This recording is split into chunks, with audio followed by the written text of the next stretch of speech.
everyone, it's Noinkin.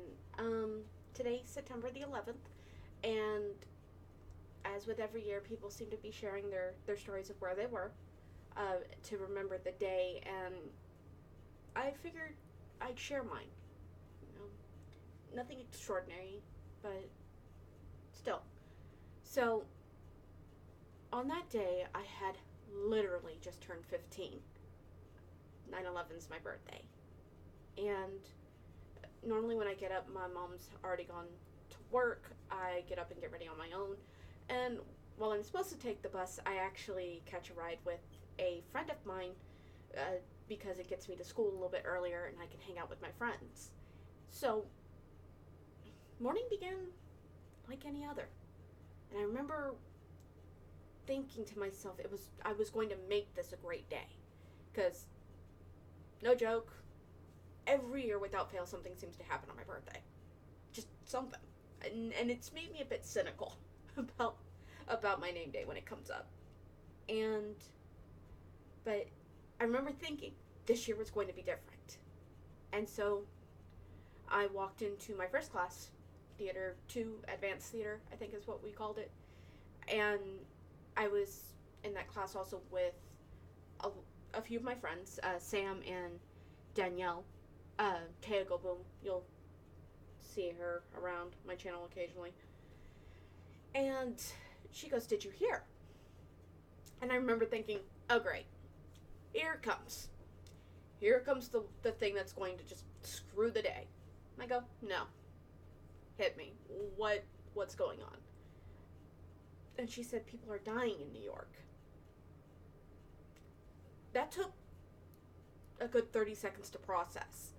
Because immediately what popped into my mind was people were holding up a major department store that seemed like it would make national news.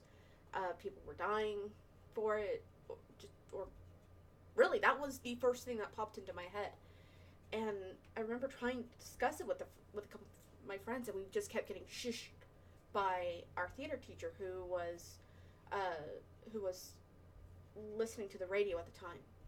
And I think she was, it's a bit of a blur at that point, but I think she was trying to impart on us the seriousness of what happened.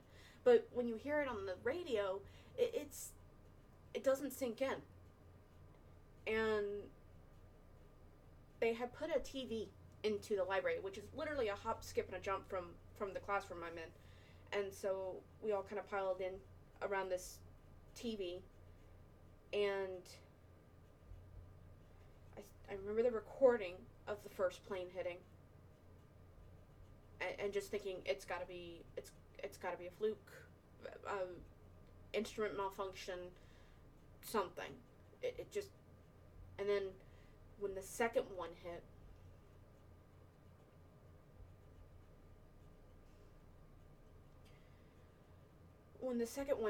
I just remember being very numb.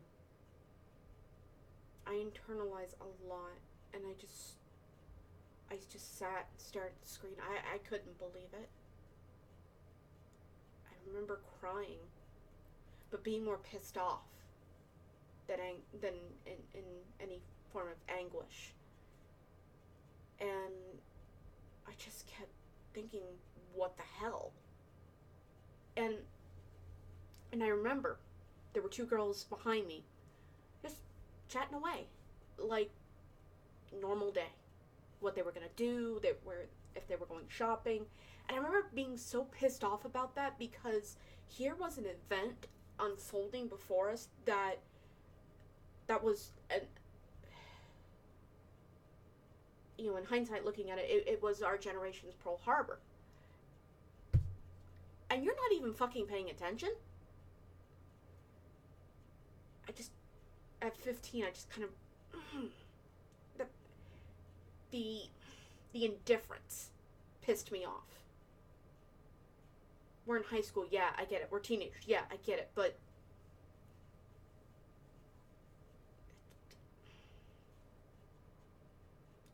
it was bullshit, in my opinion. And I still hate it. And honestly, if I have kids, or if I adopt kids, I hope to raise them in such a way or impart on them that when something like this is going on, you focus, you pay attention. This was a defining moment in our history. So, second period rolls around, and my class, again, is not too far from the library, and it was biology, honors biology. And I remember Doc. Was it Doc Christensen? Was that her name? We called her Doc so much that I've actually forgotten her actual name, and but she was just one of those teachers who got her students. She would constantly put in things like Monty Python and I want to say Dr. Seuss into her lesson plans. It kept us interested. And she had it on. She clicked it off. And we weren't outraged, but we were kind of confused. Because, with this happening, you kind of expect the teachers to, all screens, go. And she said that you've seen enough for right now. You need to let it sink in. And I think she said something to the effect of, you'll see more of this. And she turned on Monty Python and The Quest for the Holy Grail, which from my class was our favorite movie. And so I remember they were watching it. They began watching it, and I was actually called down to the office. And all this time, in the back of my head, I'm wondering about my family. My mom works next to an airport, like literally right on the edge of the field. It was the old Dallas Coca-Cola headquarters. I don't know if they're still there now. I think they've moved, but it used to be over off of Lemon Avenue, which is downtown-ish, and literally sits on the edge of left field. So you hear the planes taxi in and out, and it's just loud and booming. And so naturally, with things going wrong with the airplanes and the shit going on there, and I think my sister was supposed to fly that day, and I didn't know where she was going. So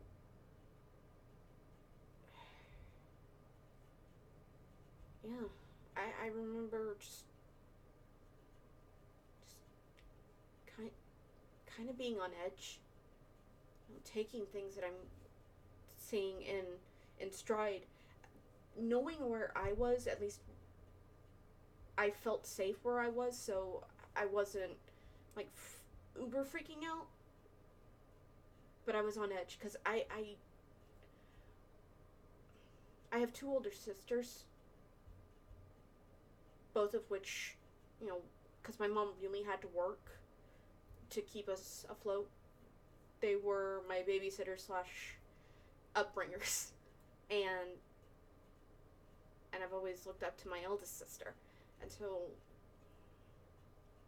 I was naturally worried. I hadn't heard anything happening in Dallas, so I figured my mom was safe and okay. But I got called down to the office, and my sister was there, Leslie, thank God. And I was really happy. And she took me out of school that day. And she told me that one of the office ladies just went, another one's leaving? And she got pissed off too, because it was just like, yeah, things are kind of just up in smoke and chaos right now. She's coming home. She needs to be with family. And we just talked on the way home. I remember 75 being really, really, really backed up, obviously. And my husband, I think, was... My husband, then unknown stranger to me, was on 75. And he said that at one point on the highway, a guy got out of his car and was, like, standing on the overpass. And he had an American flag in his hand, and he was just waving it for all he was worth, just singing and crying, and people were joining in. And this is while we were heading out into out to where my sister lived, which was I want to say it felt like a 30-minute drive from Plano. Um, and we had it on at the house, and I remember words like terrorism and evil. Evil was kind of what caught me off guard when I heard that being thrown out there, because you at the time I didn't really watch the news, but I evil as a word didn't feel empirical, so I didn't expect it to be on a news program, but it was.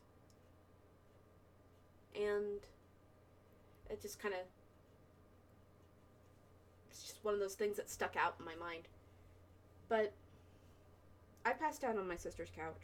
Just, I was done with the day. Happy birthday. And my mom came home, and we did what we did every year. We got pizza. I still had fun, and I remember Mom making it a big deal that I had a good birthday. And I asked her why later on, and she said that she wanted me to remember that day as my birthday, not wholly for the events that happened. And I saw her point on where she was going. And looking back at it now, 14 years later, it's very admirable. But everyone's lives changed that day. It was no longer just my birthday. It became the day of loss for some, of miracles for others. Tragedy, hope, anguish, anger.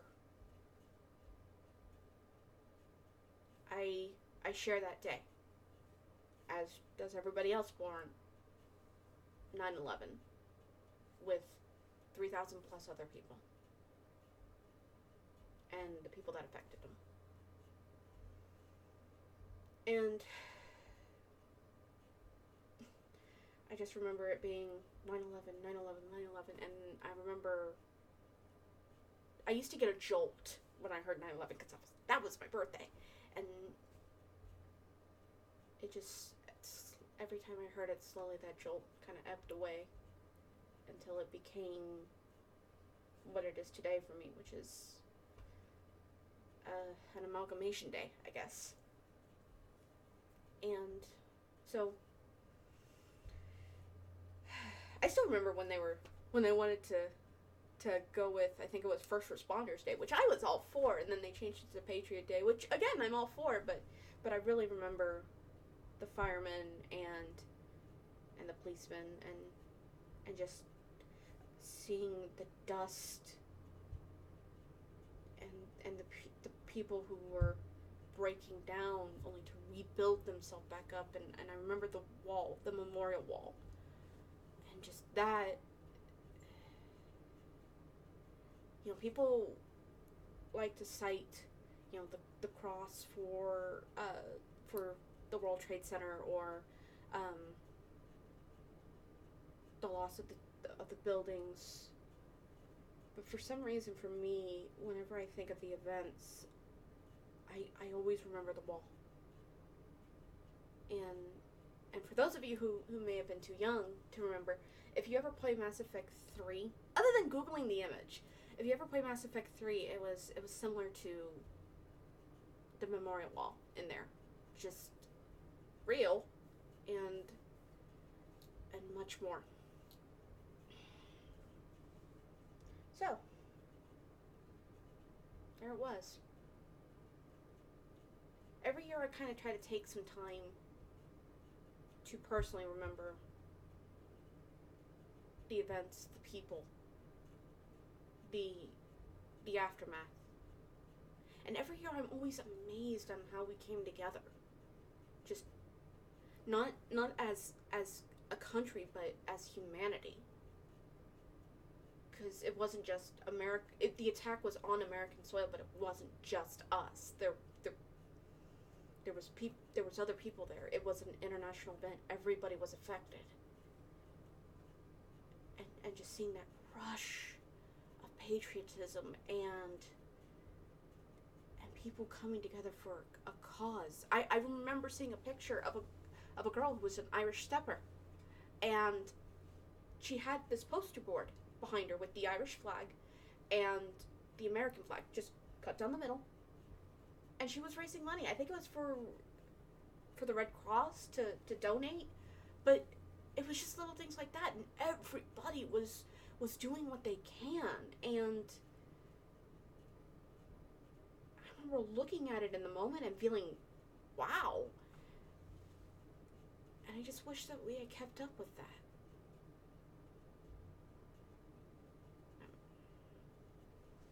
No 15-year-old should be cynical enough to sit there and look at the American flags that are everywhere and thinking, well, this is a nice fad. But I used to count the cars that day and after that would have, like, the American stuff on it. These colors don't run, that kind of thing. The little ribbon streamers tied onto the antennas. I used to count. Remember, it used to be like 300, 400, then 200, 100, 50, 5. Nowadays, you see the occasional, the magnet ribbon, but that's about it.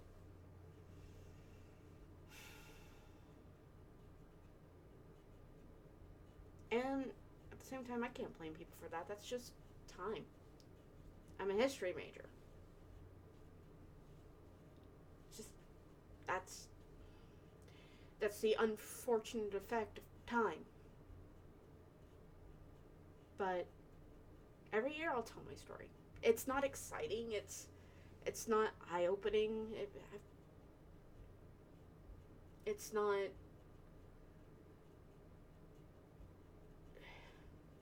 I don't feel it's special, but it's mine. And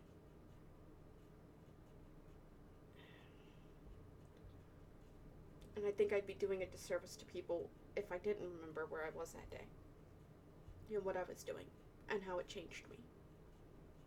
I will say this, United 93 are probably some of the biggest heroes. And if you have not seen the movie, I would highly, highly recommend it.